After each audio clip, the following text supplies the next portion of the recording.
θέλοντας με αυτό να προσυπογράψω ότι αυτός ο φιλόξενος είναι ανοιχτός για κάθε εκδήλωση, για κάθε άποψη, για κάθε προβληματισμό. Όποιος από εσάς ή όποιοι φορείς θέλουν να χρησιμοποιούν αυτό το χώρο, να ξέρετε ότι είναι πάντα καλοδεχούμενοι. Ότι το βιβλίο αυτό που βλέπετε και βλέπετε και εδώ θα μπορούσε να είναι ένα ημερολόγιο των 10 χρόνων της κρίσης, αυτό το οποίο ασχολείται, καταγράφει και σε αυτά τα 10 χρόνια στα οποία ανατρέχει η συγγραφή των δύο συγγραφέων, θα μπορούσαμε όλοι μας να αναγνωρίσουμε τους εαυτούς μας, είναι σίγουρο αυτό, ανεξάρτητα από την ιδιότητα που έχουμε.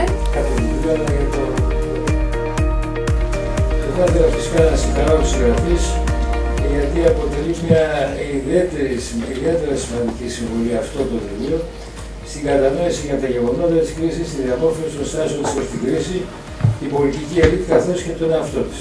Το βιβλίο αποτελεί ένα είδος επιστέγασμα της λειτουργίας της Μονάδας Ερευνών Κοινωνικής Γνώμης και Αγοράς του Πανεπιστημίου Μακεδονίας. Στις δεκαετίες 1990 και 2000 περάσαμε από τη φάση της τηλεόρασης και της δημοκρατίας του καναπέ για να φτάσουμε τα τελευταία χρόνια στη δημοκρατία, ας τη πούμε έτσι, του διαδικτύου. Έχουμε πια σηκωθεί από το καναπέ, έχουμε μετακινηθεί μόλις λίγα μέτρα και είμαστε πια χρονιασμένοι μπροστά στα πληκτρολόγια. Καλησπέρα σας. Χαίρομαι και εγώ που συμμετέχω στην παρουσίαση αυτού του βιβλίου του Νίκου Μαρατζίδη και του Γιώργου Σιάκα. Για τρεις πολύ απλούς λόγους. Γιατί το βιβλίο είναι πολύ καλό, η απόψινή παρέα είναι εξαιρετική και η Θεσσαλονίκη θαυμάσια όπως πάντα. Το 2015 λοιπόν ξεκινήσαμε την πρώτη μαγιά αυτού του βιβλίου. Πολύ διαφορετικά. Με διαφορετικό τίτλο και στα αγγλικά. Ποιο ήταν το όνομα τότε? Το όνομα ήταν «Ο Αρμαγεδόν της ελληνικής κοινής γνώμης». Προσωπικά ακόμη μου άρεσε αυτό το όνομα, αλλά μάλλον υπερβολικό για τα ελληνικά.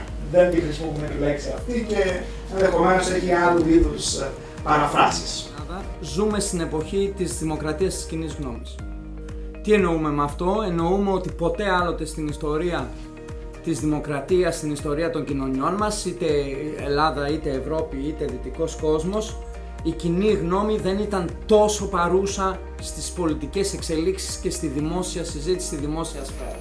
Για να κλείσω μια προσωπική εξομολόγηση, γενικά είμαι ένας τυχερός άνθρωπος, υπό την έννοια ότι η ζωή μου έφερε μάλλον πολλά θετικά πράγματα και πολλές φορές δεν είμαι και βέβαιος αν τα άξιζα κιόλας. Ένα από τα πράγματα λοιπόν που μου έφερε η ζωή είναι να γνωρίσω σημαντικούς ανθρώπους, μερικούς από αυτούς τους διάβαζα όταν ήμουν φοιτητής στο Κατσούκαλη, και άλλους ανθρώπους να αισθάνομαι υπερήφανος που πορεύτηκα μαζί τους για λίγο διάστημα, τους ακολούθησα μάλλον, δεν πορεύτηκα. Οι παλιοί κομμουνιστές το λέγανε στρατεύτηκα.